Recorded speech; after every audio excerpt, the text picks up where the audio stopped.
3 invités avec nous chaque soir pour décrypter les mouvements de la planète marché. Pierre-Alexis Dumont nous rejoint, le directeur des investissements de Sycomore Asset Management. Bonsoir Pierre-Alexis. Bonsoir Grégoire. Guillaume Laconi est avec nous également ce soir, gérant Action Européenne chez Edmond Rothschild Asset Management. Bonsoir Guillaume. Bonsoir Grégoire. Ravi de vous retrouver, ravi de retrouver également Elias Gallou. Bonsoir Elias. Bonsoir Grégoire. Stratégiste chez Bank of America Global Research avec une dernière enquête pour cette année 2025 conduite comme chaque mois auprès des grands gérants d'actifs internationaux et qui fait beaucoup parler Elias, parce que dans cette enquête il y a un record.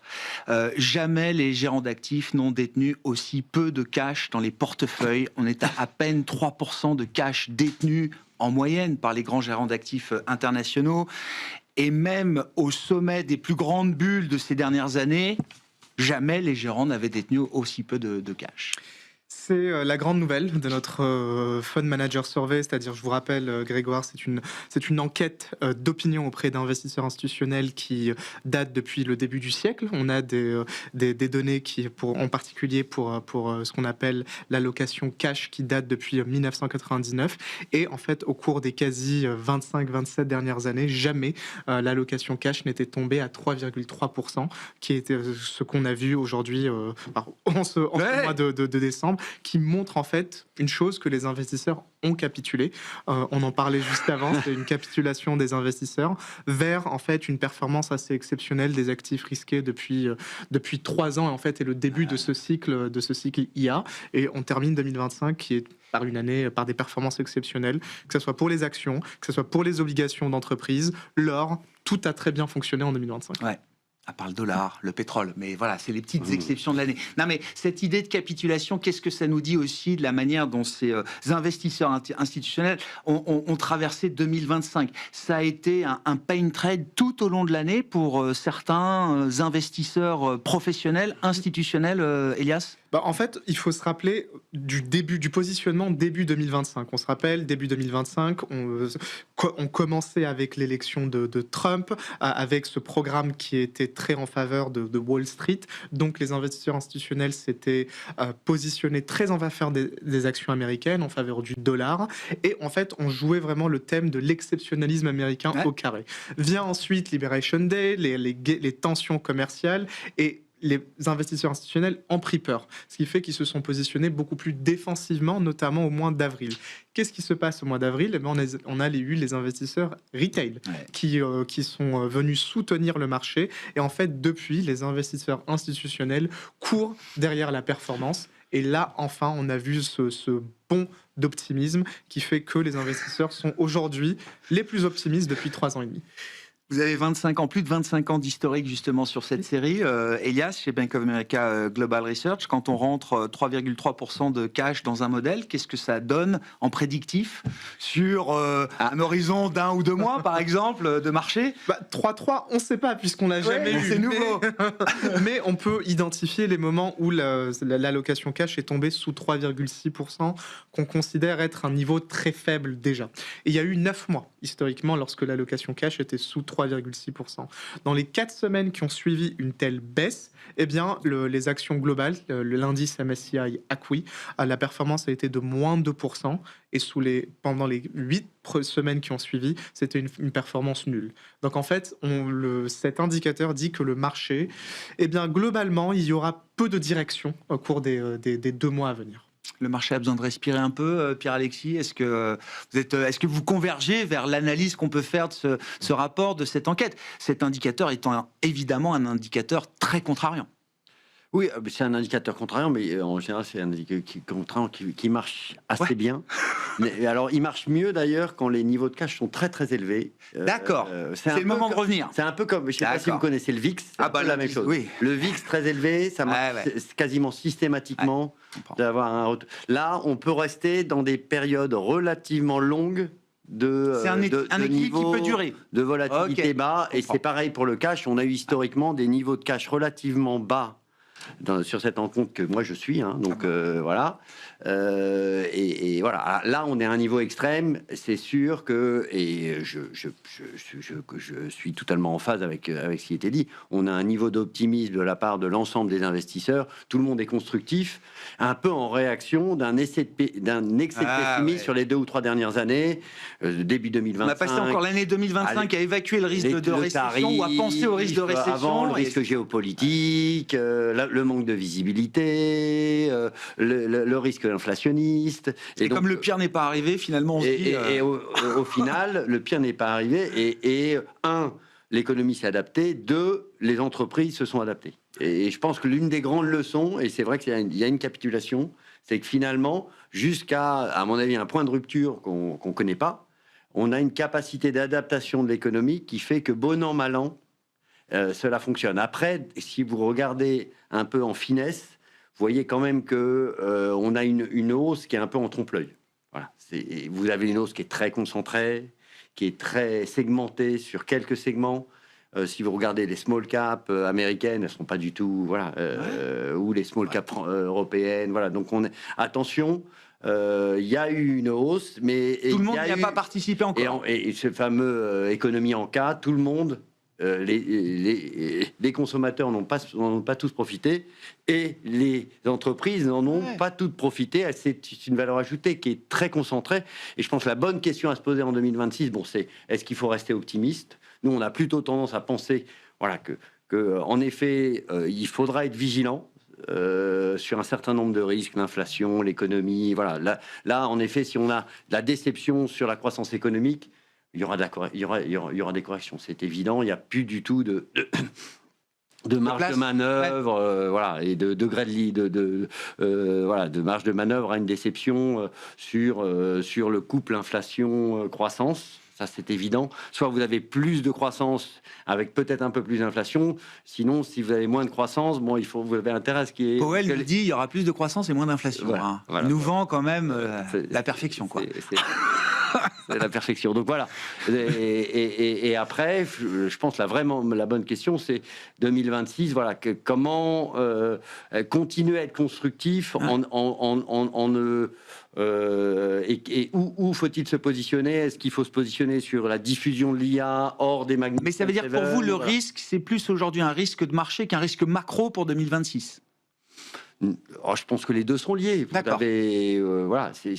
pense qu'aujourd'hui, les valorisations sont relativement pleines, qu'on attend des gains de productivité liés à l'IA de façon dans les 3 ou 4 prochaines années, et si ça n'arrive pas, il y aura une déception. Voilà. Et donc, la question est maintenant, dans cette période de transition, le rythme d'adoption de l'IA et les gains de productivité à court terme que cela crée. Je pense qu'on est tous convaincus qu'à moyen long terme, c'est un vrai changement. Maintenant, il y a toujours cette période. La question étant quand ça monétise qui monétise. Et ça, je pense que c'est la bonne question à se poser en 2026.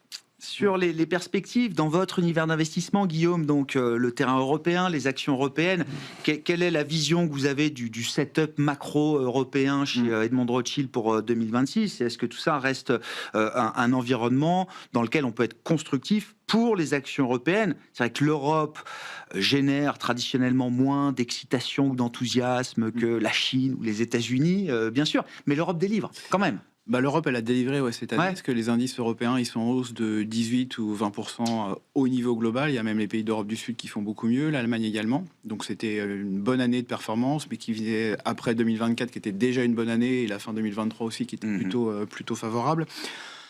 Quand on essaie de décomposer la performance du marché action, en fait, cette année, c'est un petit peu de dividendes. Donc, il y a 3-4% de dividendes. Donc, on a tendance un peu à l'oublier, le dividende. Mais finalement, quand on le compound année après année, ça permet de faire un petit peu de performance. Et tout le reste de performance, c'est uniquement du re-rating, donc de la revalorisation. Parce que ce qui a manqué cette année en Europe, c'est évidemment la croissance bénéficiaire. Une fois encore, on finit l'année à 0-1% en fonction des indices qu'on regarde. Bon, il y a différents éléments qui expliquent pourquoi on est passé des 7-8 qu'on attendait au début de l'année à 0, et on pense qu'un certain nombre de ces éléments ne vont pas se reproduire en 2026. Mais très clairement, pour l'année prochaine, le moteur de performance sur lequel on table, c'est la croissance bénéficiaire et pas la revalorisation, comme ça a été exprimé. même si en Europe, on n'a pas des niveaux de valorisation qui sont aussi élevés qu'aux États-Unis. Aujourd'hui, on est sur la moyenne longue et je ne vois pas de catalyseur pour qu'on aille clairement au-dessus si on n'a pas de croissance bénéficiaire. Qu'est-ce qui fait qu'on peut y croire pour 2026? Je parle de croissance bénéficiaire positive à l'arrivée de l'année, Guillaume, quand ça fait 3 ans, effectivement, qu'on arrive à zéro, proche de zéro. Déjà, un élément qui était très négatif cette année, c'était le dollar. Vous n'êtes pas sans savoir qu'il a dû se déprécier d'à peu près 15%, je pense, en quasi-ligne droite contre euro au cours du premier trimestre de l'année. Donc ça, c'est quand même un headwind qui est assez important. Enfin, la règle, globalement, c'est que plus ou moins 10% sur le dollar, ça fait plus ou moins 3 ou 4% sur les bénéfices globaux de l'indice. C'est à différencier par secteur, mais au global, c'est la règle qu'il faut avoir. Donc si vous faites la règle de 3, on va arrondir à 15%. Vous faites la règle de 3, sur les 8 qu'on attendait, il y en a déjà 4 ou 5 qui sont partis dans la devise. L'autre point aussi, c'est que il y a eu peut-être un sujet qu'on abordera. Il y a eu un espèce d'emballement au début d'année sur le plan de relance en Allemagne et qui s'est toujours pas finalement avéré être mis en place. Donc là aussi, du coup, ça a été un négatif pour le marché.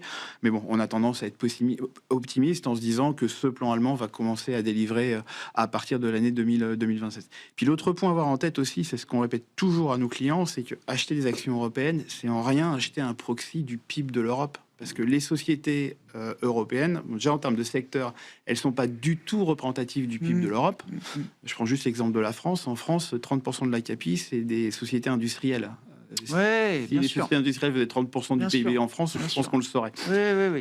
Et il y a la diversification géographique. Donc c'est vraiment aujourd'hui, quand vous achetez des sociétés sur les marchés actions européens, vous achetez des sociétés cotées en Europe, mais des sociétés internationales qui réalisent leur activité aux États-Unis, en Europe et également en Asie. C'est d'autant plus vrai quand on est dans les large caps. Exactement. Et c'est assez équilibré en fait finalement. Donc il faut essayer aussi de, quand on construit nos portefeuilles, de se départir de cette vision un petit peu. À l'Europe, il y a des sujets politiques comme toujours. Ça fait 25 ans que je fais ce métier, ça fait 25 ans qu'il y a des sujets politiques en Europe.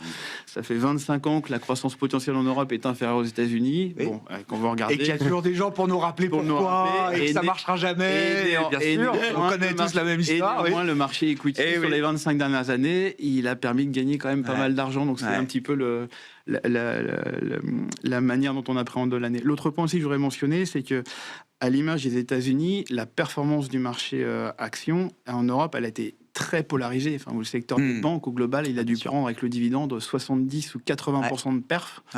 À l'inverse, vous avez les médias qui va être le plus mauvais secteur, qui est à moins 15. Donc ça fait quand même une ampleur, enfin une divergence de performance qui est extrêmement forte. Et elle a commencé un petit peu à se réduire en fin d'année.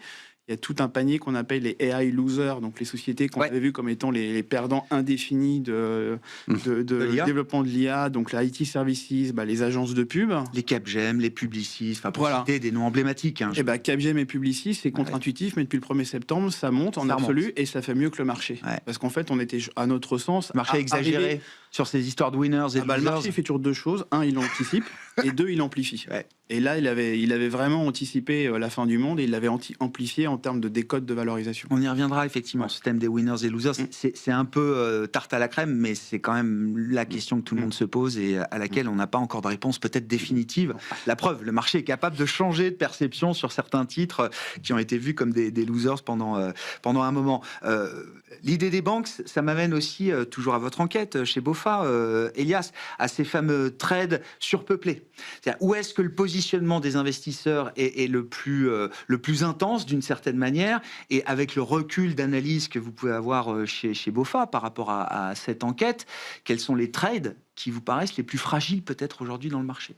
Bien sûr, si on voit le positionnement entre les classes d'actifs, les investisseurs institutionnels nous disent qu'ils préfèrent de loin, on parle de surpondération, ils sont le plus surpondérés sur les indices actions monde pour avoir cette exposition US, pour avoir cette exposition pays émergents, mais aussi sur les régions, c'est l'exposition pays émergents qui revient le plus souvent. Pourquoi est-ce que les investisseurs internationaux préfèrent les actions des pays émergents? Tout simplement parce que l'un des thèmes qui revient le plus et pour lequel la confiance est la plus forte pour 2026, c'est vraiment en fait ce thème de la dépréciation du dollar, ce dollar debasement qui va se poursuivre. Qu'est-ce qu'on appelle dollar debasement? C'est en fait un dollar qui devient de moins en moins fort. C'est juste une dépréciation du dollar. Le dollar se déprécie par rapport aux autres devises, mais surtout le dollar se déprécie par rapport à l'or et aux métaux précieux. C'est là où on voit en fait le debasement. Et de l'autre côté, les investisseurs sont très optimistes sur les commodities, les matières premières. Dans cette histoire de commodities, il faut distinguer entre les métaux industriels, le cuivre par exemple, qui fait partie du cycle IA, et l'énergie, le pétrole et gaz, sur lequel on voit que le positionnement est très pessimiste, on va dire, sous-pondéré. Par secteur, il y a 3 secteurs qui reviennent énormément. Ce sont les bancaires, la pharma et la tech. Si en fait on voit, Grégoire, si on prend une vue un peu plus haute, qu'est-ce que ça veut dire? En fait, les investisseurs nous disent qu'ils sont extrêmement surpondérés du thème de l'IA. Parce que, en fait, on a identifié à Bank of America les 2 secteurs des bancaires et de la pharma comme étant les gagnants de l'adoption de l'IA.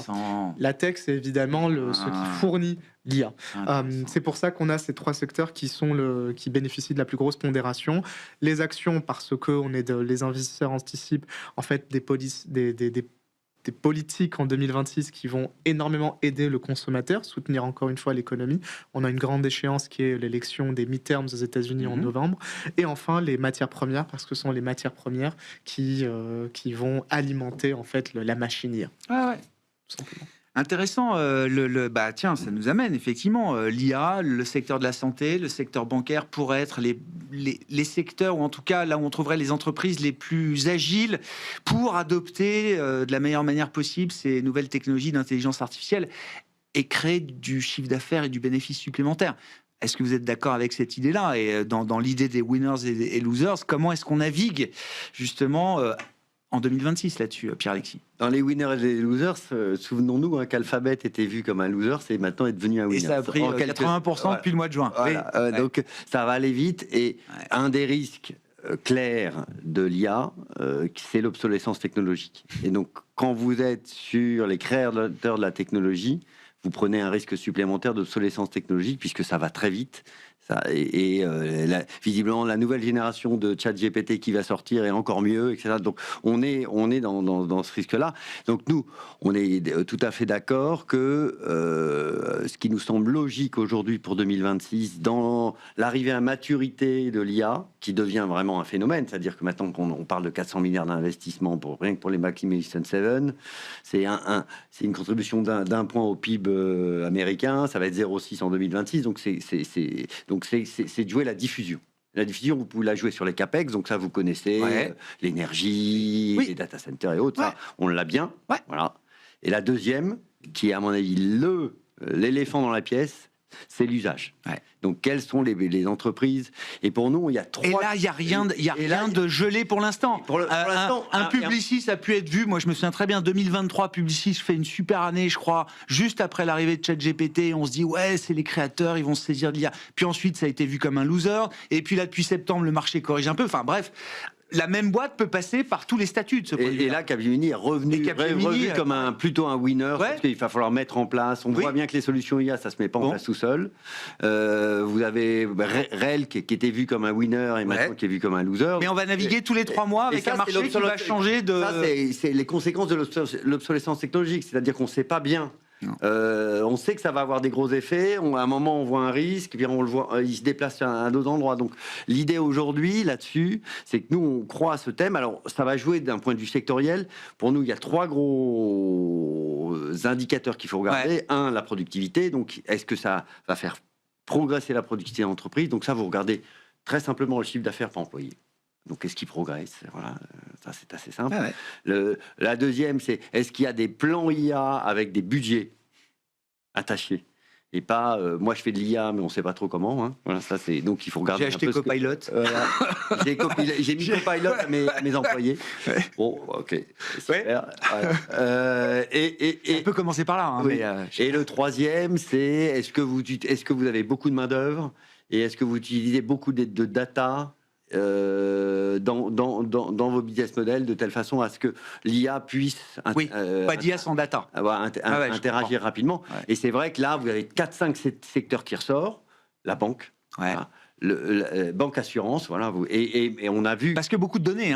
Parce que beaucoup de données. Et beaucoup de tâches automatisées. Voilà, maintenant, il y a des KYC, des entrées en relation qui sont entièrement gérées chez ING, par exemple, via l'IA. Ils sont en train de mettre ça en œuvre. Voilà. Donc ça, c'est évidemment dans ce secteur-là, il y a en effet pas mal de choses à faire sur...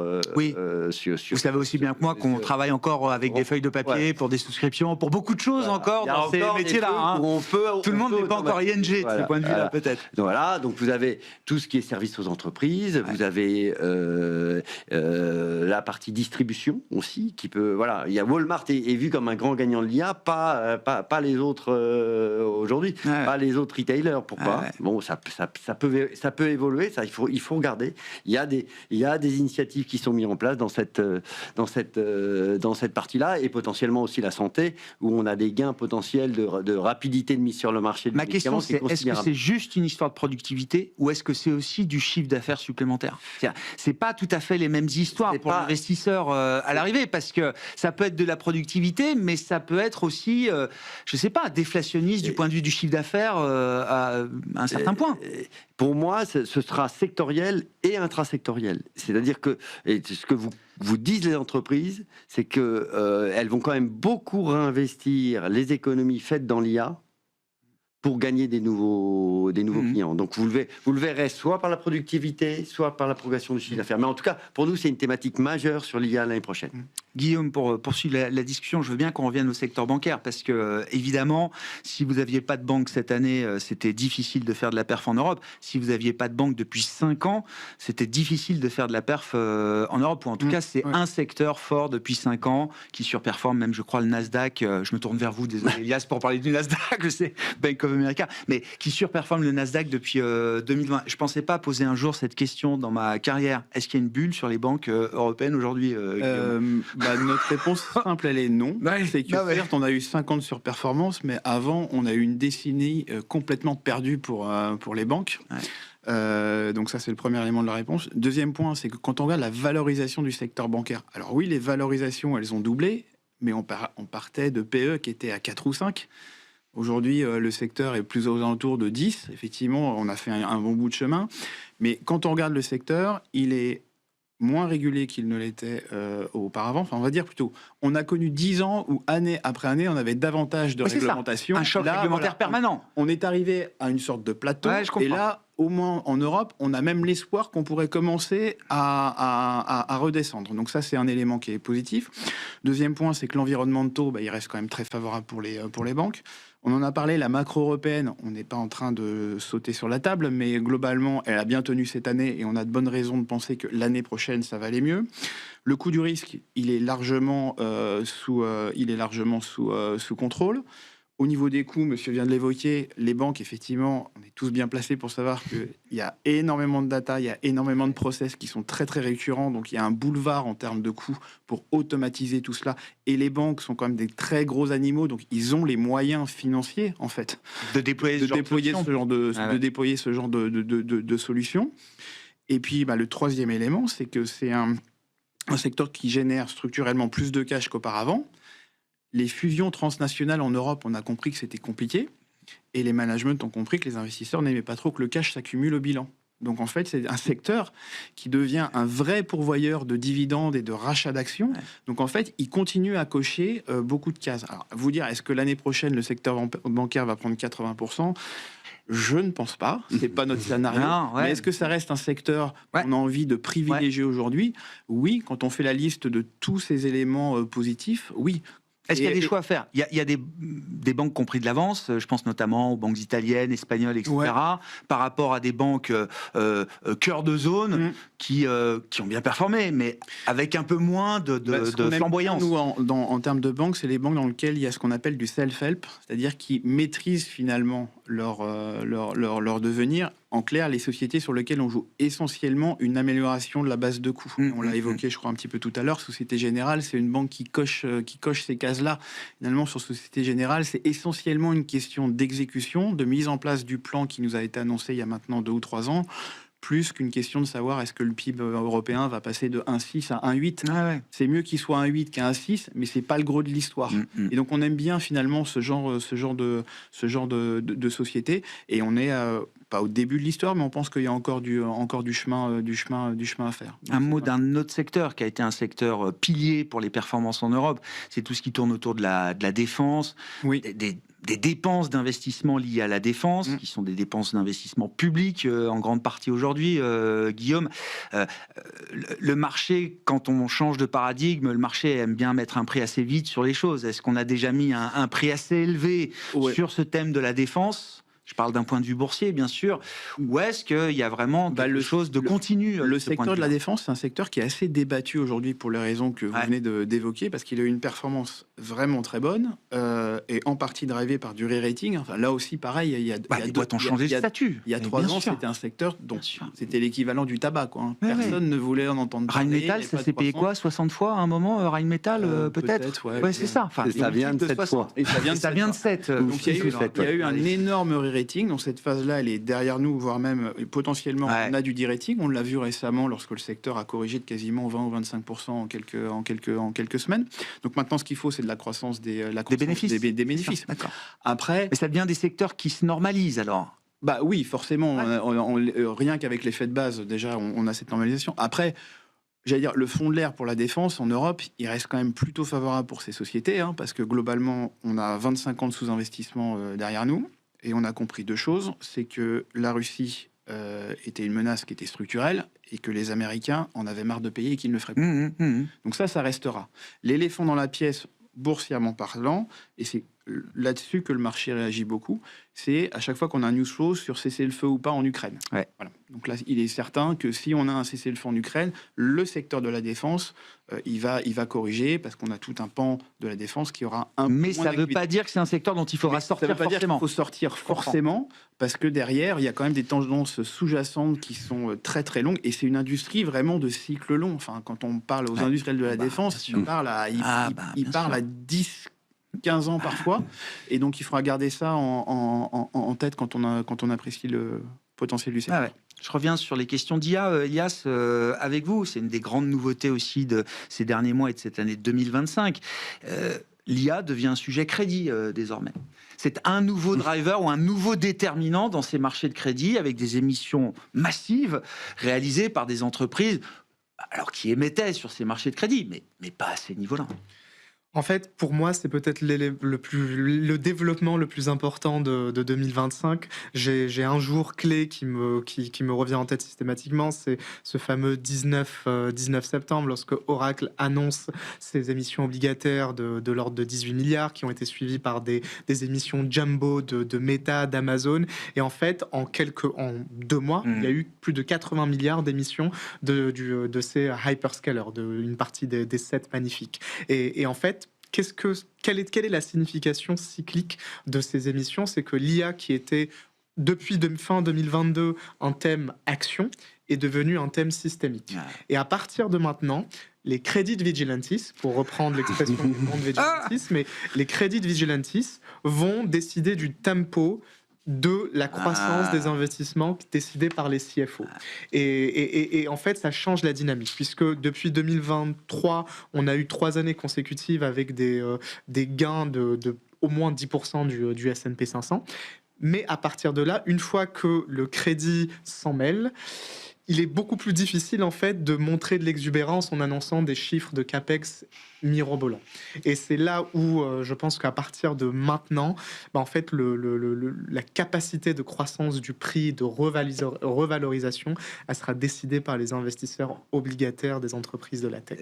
Ça veut dire peut-être un peu moins d'exubérance du côté des equity, mais ça veut dire aussi quelque chose de plus sain quand même. À partir du moment où les obligataires ou les gens du crédit sont dans le jeu, comme vous dites, ça met des garde-fous solides et sérieux, quoi. Absolument, ça met des garde-fous, ça réduit le potentiel. Non pas que les investisseurs actions soient pas solides et sérieux, mais on connaît la différence de vue entre ces deux types d'investisseurs. J'ai fait mes armes du côté crédit, donc il en reste toujours quelque chose. C'est souvent le crédit en fait qui décide des cycles actions. Et par contre, aujourd'hui, ce qui est assez remarquable, c'est qu'on termine l'année, par exemple, avec la 15e plus grosse capitalisation boursière du S&P 500, Oracle, qui traite à des niveaux de CDS, c'est-à-dire pour se couvrir contre le risque du défaut d'Oracle, à un niveau en fait considéré comme high yield. Donc aujourd'hui, on considère que Oracle est quasiment une entreprise côté high yield. Si Oracle passe effectivement du côté high yield, ils sont encore triple B+, je crois. Pour le moment, ils sont triple B.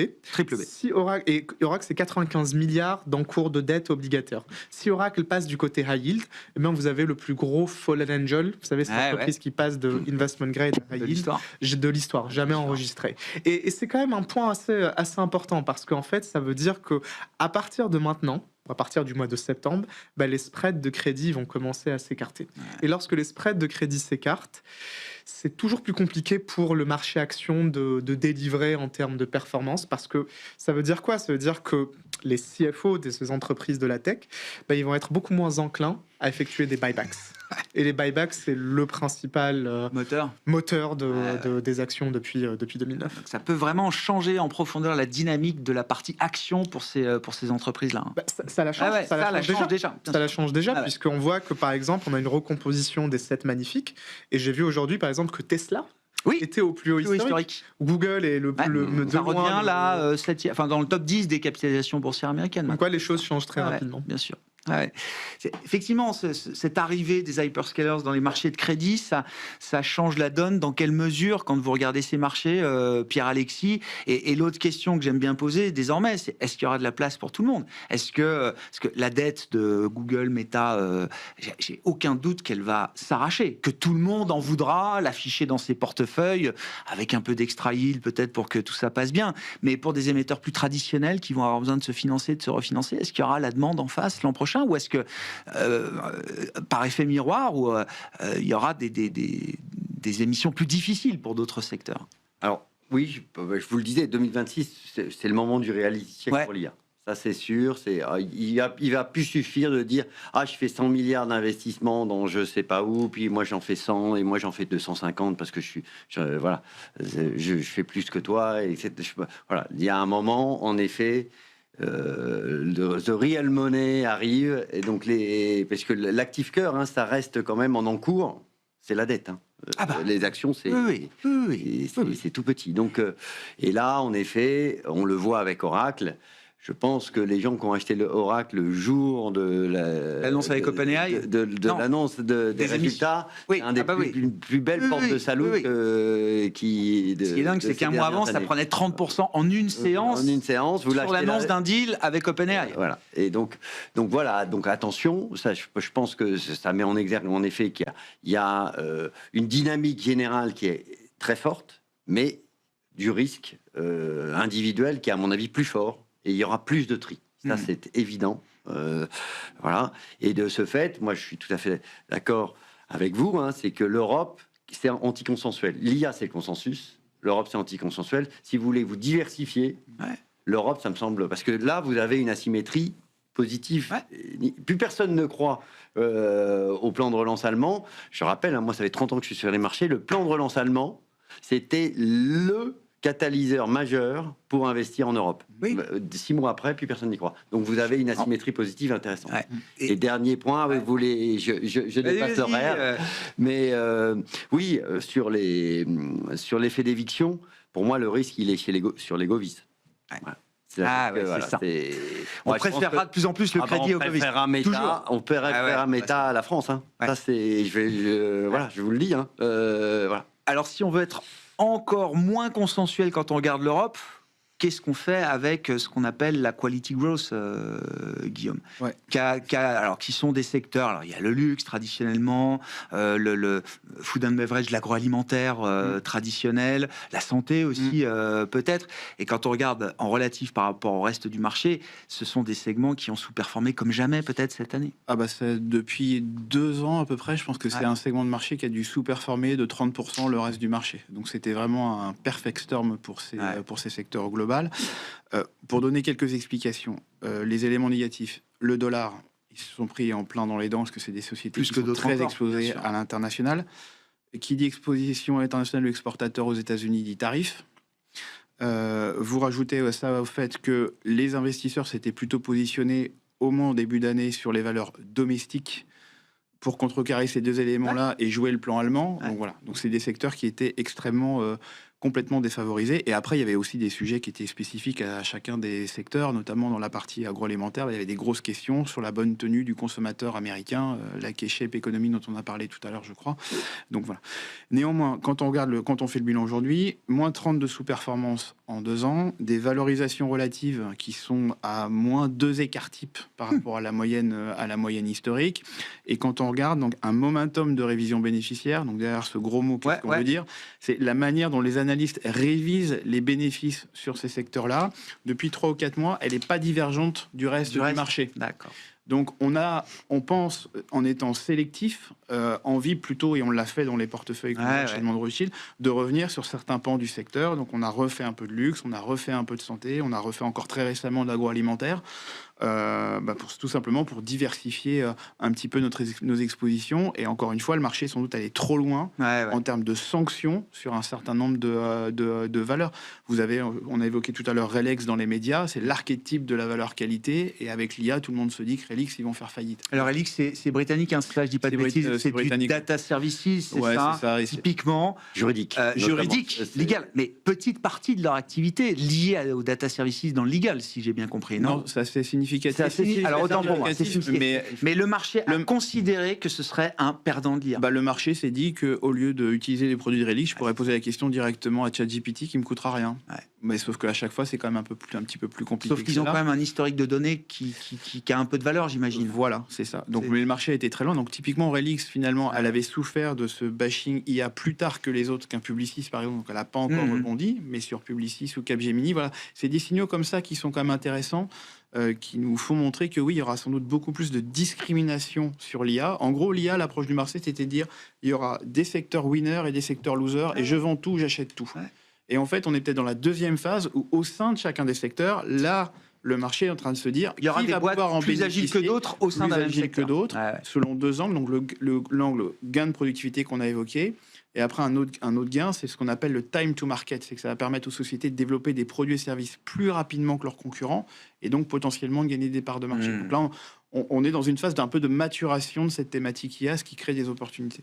Un mot des taux obligataires pour finir, peut-être, Elias. Est-ce que dans les réponses que vous avez recueillies auprès des investisseurs institutionnels, est-ce qu'ils sont à l'aise avec les courbes de taux telles qu'elles sont dessinées et pentues aujourd'hui?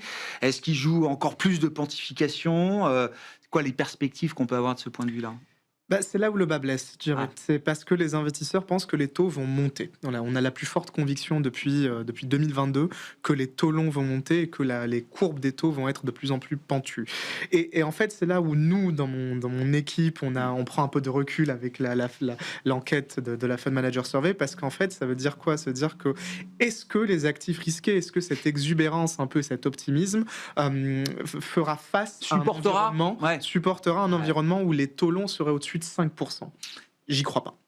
Taux long, c'est quoi, 30 ans? 30 ans, typiquement. Un taux long américain à 30 ans au-dessus de 5%, c'est souvent en fait la ligne rouge des policymakers aux États-Unis, parce qu'à 30 ans... C'est ce qui déclenche le taco trade, c'est ça. Pour dire les choses. Donc nous, on dit que systématiquement, lorsque la dette américaine atteint 30 ans, le 30 ans atteint 5%, il faut acheter. Et on pense qu'à partir de là, la macro étant beaucoup moins en fait résiliente que ce que les investisseurs pensent. On pense qu'il y a effectivement beaucoup de valeur dans tout ce qui est sensible au taux d'intérêt, les secteurs sensibles au taux d'intérêt, typiquement home builders et typiquement aussi consommateurs américains. Ouais, proxy bonds.